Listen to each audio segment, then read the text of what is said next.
Hello and welcome to our reviews of Firefly. This week we're discussing the episode War Stories. This episode originally aired December 6, 2002, attracting a viewership of only 3.85 million people, which is not great.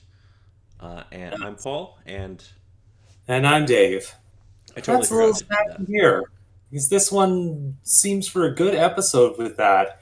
But again, with its budget at the time, I mostly just sort of question if there was anything else that sort of stopped people from watching, or what other things were supposedly going on TV for people not to be watching this. Well, there's two big things you have to remember with this show Hmm.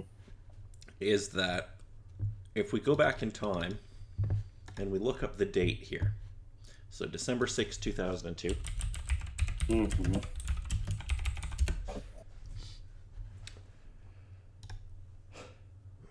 we will notice that that is a Friday.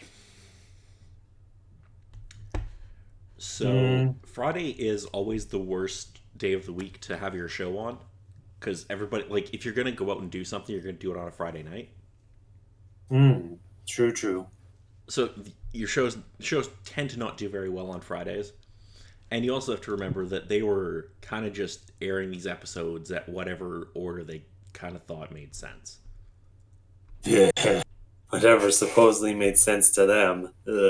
So it would have been hard to follow the story, and it's on a Friday night. A lot of people aren't going to stick around to watch it, which is unfortunate Mm, because this is a really good episode. But mhm. so Dave, any guesses on the number one song in America this week? On December. Mm, Nothing that comes to mind. The one guess I'll throw out there is some particular Christmas tune that the popular singer at the time decided to throw out. No, it is the same as last time. It is "Lose Yourself" by Eminem. Okay, still sticking in there. Yes, number one song in America number one movie in America this week. Uh, mm, Still the twos. Mm, Still 2000. no guesses even from last week. I'll Mm, give you a hint. It's part of a huge franchise. how huge we talking? Like the franchise has been going since like the '60s. Mm, hmm. Damn my brain and not having any sort of knowledge with movies after watching them. Any guess? Yeah, I still have nothing. It's "Die Another Day." The James Bond movie? Yes, yes. Even though it had already been out for a little while, for some reason it was number one this week, which is weird. Because again, my brain is kind of conflicting with itself because I know what that movie is. I've most likely seen it 100 times and possibly even have it within my DVD collection. But it's just conflicting with all my other thoughts of James Bond movies, and it's like, it's this one. No, it's this one. It's like, no, it's this one. How about Well, this one? No! Dave, it's not a good movie. Nah, it's not the best. Yeah, it's pretty much story time for me. The specific first James Bond movie I watched was that one. Oh, that's so sad. Aside from being exposed from the N64 GoldenEye game and all the experience from that, that was mostly my introduction to the series. But the actual first James Bond movie I specifically remember watching was this one. Really, that's depressing. Well, Because I it's think it's it's like one just a of the case of, worst. yeah, well, again, it was just the James Bond movie that was out at the time, Yeah, and the case of not really having an immediate interest until it was a case of, hey, let's watch this one movie that's supposedly bad. And it's like, okay. yeah. No, it makes total sense considering our ages and everything. But like, oh, the fact that it was "Die Another Day." Anyway, Mm.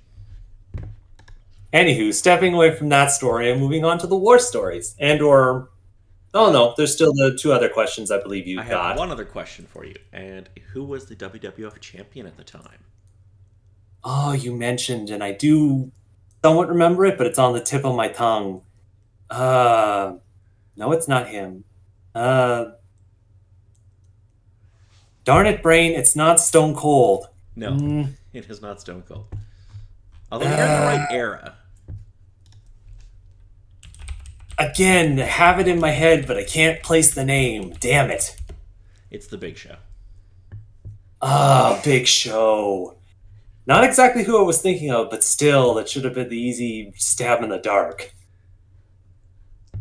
I mean, I does anybody remember the Big Show having the title at the time? No, no, they Mm, don't.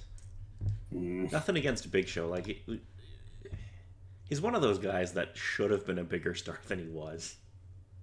mm.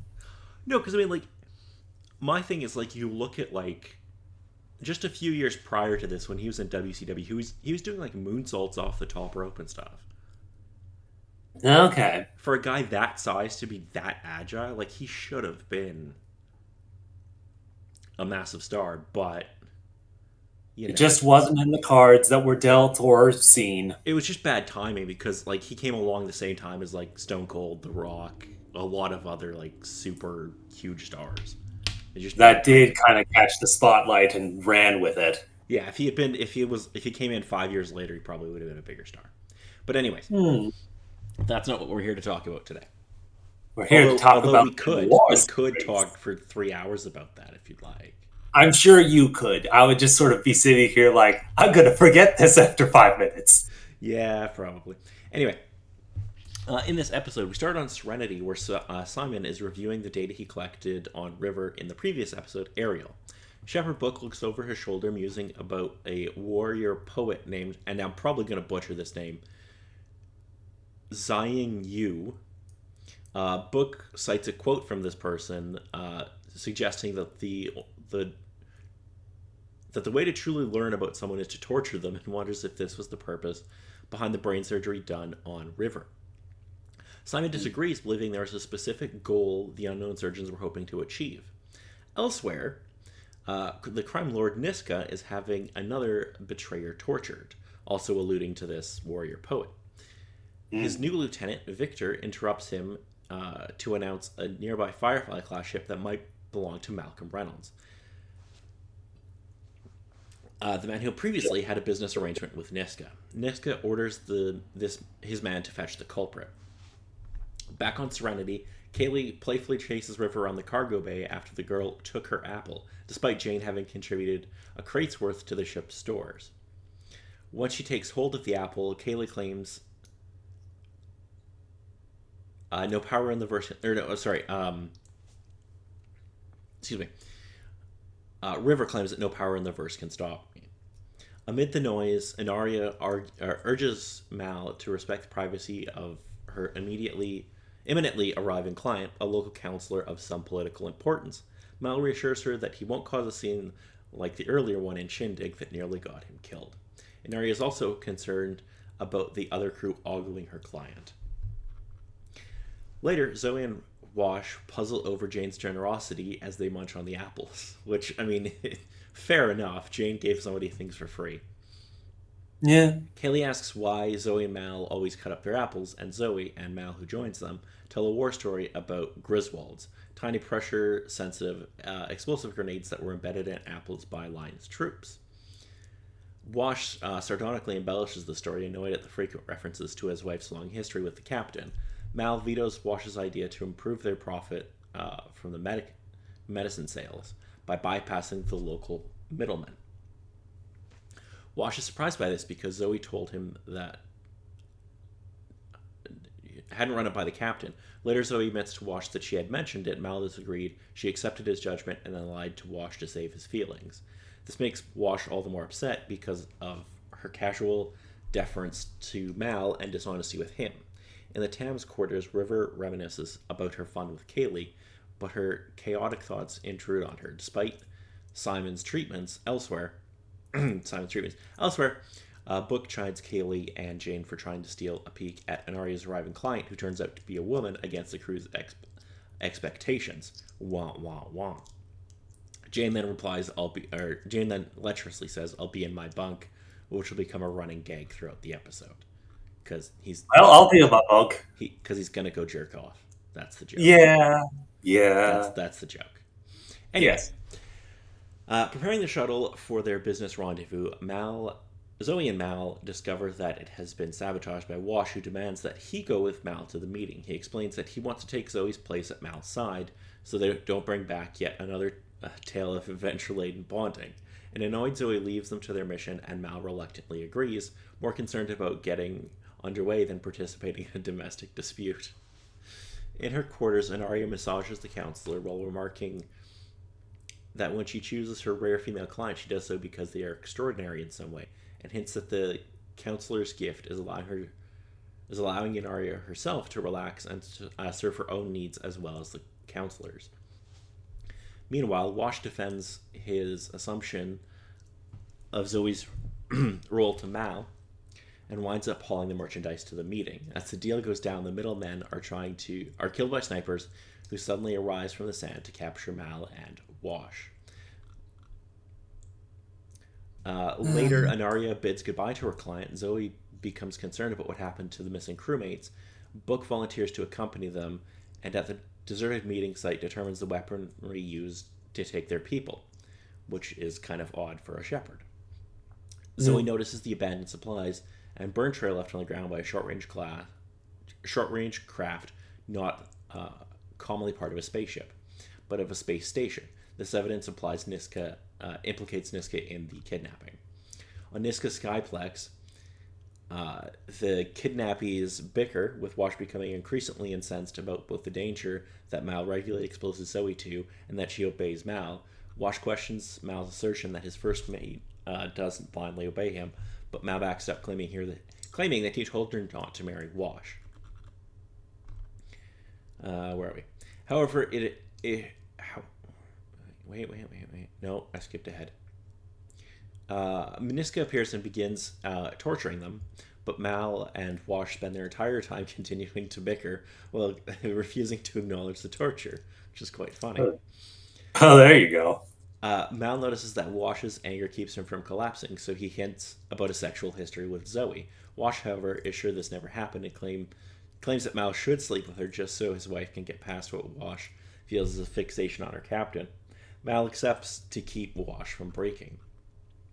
Meanwhile, Zoe collects all the funds remaining from the aerial job to pay off Niska to release her shipmates, counting on his perverse code to treat this as a business transaction. I think you're kind of cutting out a little bit with your mic. Where did I start to cut out? It was around near the end of the sentence, so you were talking with... okay. Meanwhile... Okay. Meanwhile, Zoe... Yeah, around there. Okay. Meanwhile, Zoe collects all the funds remaining from the aerial job in order to pay off Niska to release her shipmates, continuing on his perverse code to treat this as a business transaction. She turns out to be correct, but Niska declares that he only has enough money to secure one man's release. Expecting to be entertained by Zoe's dilemma, Niska is disappointed when she chooses her husband before he even finishes his taunt. Niska, claiming that she paid a little extra, severs Mal's ear and gives it to Zoe as a refund. By the time Zoe gets Wash back to the shuttle, she immediately prepares a rescue mission. The rest of the crew, including an initially reluctant Jane and a very calm Book, choose to assist Wash and Zoe. When Anaria tries to gain assistance from the counselor, Wash takes Serenity in a power down for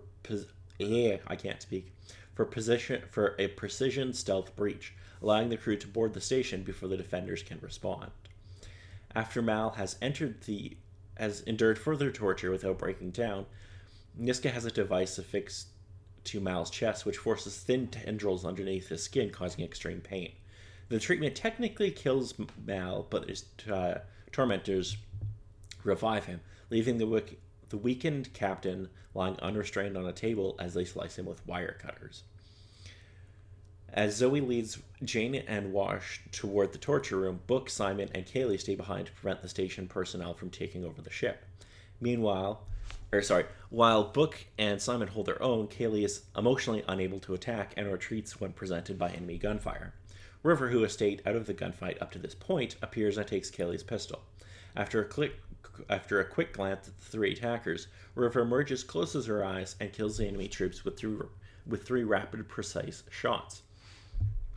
She proudly tells Kaylee, "No power in the verse can stop me," mimicking Kaylee from the earlier Apple incident. Kaylee looks at River, clearly horrified. Deep inside the Skypex, the intrusion alarm distracts Niska. Mal uses the distraction to take out the torture device. As Mal starts to beat the retreating Niska, he recovers. The torturer recovers, giving his boss a chance to escape.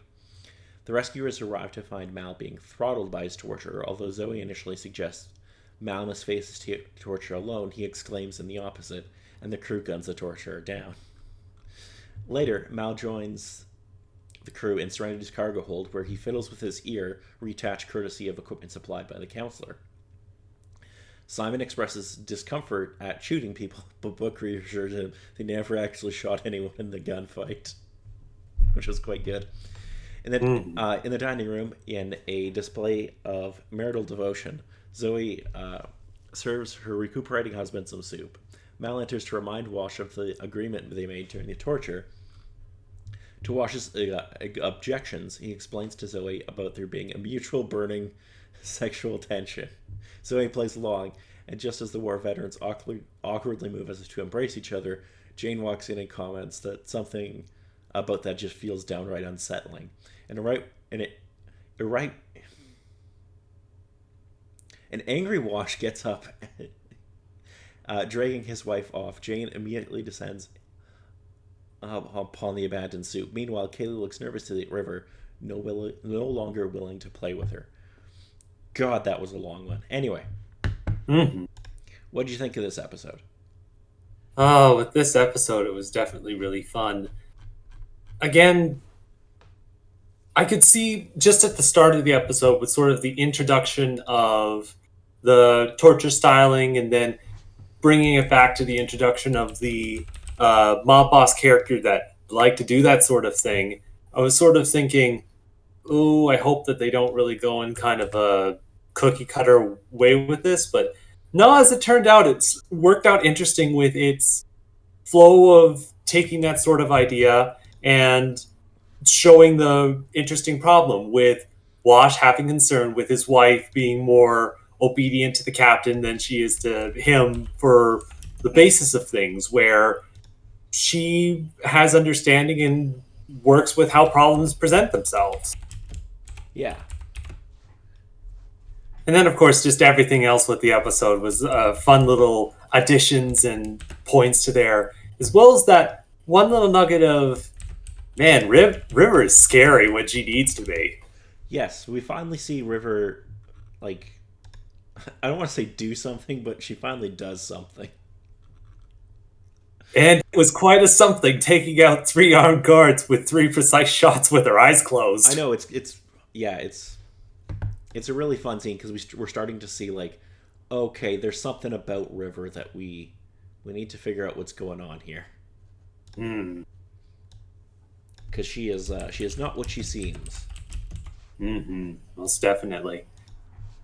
But it's also really nice with this episode that it gives a bit more insight into Wash, since there's been pieces, but he's mostly just been the pilot, side character, husband to Zoe, and showing things were there, but also showing his side of things with wanting to be more involved with certain things and Zoe not to supposedly hold the captain up to the pedestal more so than he is. Yeah, because Wash, for the most part, has been kind of just like the goofy pilot up till now. You know, the one who plays with his dinosaur toys and stuff. Yes, very much so. Which, we're definitely getting a little bit more character development from Wash here, as well as getting, like you said, the whole thing with River here. It's they've definitely started to kind of like develop characters, and they're seemingly we're moving towards some kind of a larger story than just the ship, right? Because they're establishing this stuff about River, and obviously that's going to lead somewhere more than just another like heist or something. Right, right. And it also gives a bit more of a, I wouldn't say through line, but more looking into other side characters or stories with the mob boss kind of coming back and getting his supposed revenge for what happened in previous episodes.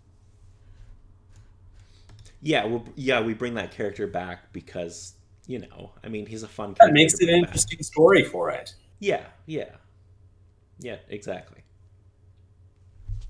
Anyway, if there's nothing else that you wanted to add, I think we've covered most everything here. alrighty. So next week we'll be discussing the episode Trash, an episode that never aired in North America in its original run. So it's a good one, though. It's a good one. Anyway, until next time, I'm Paul. And I'm Dave.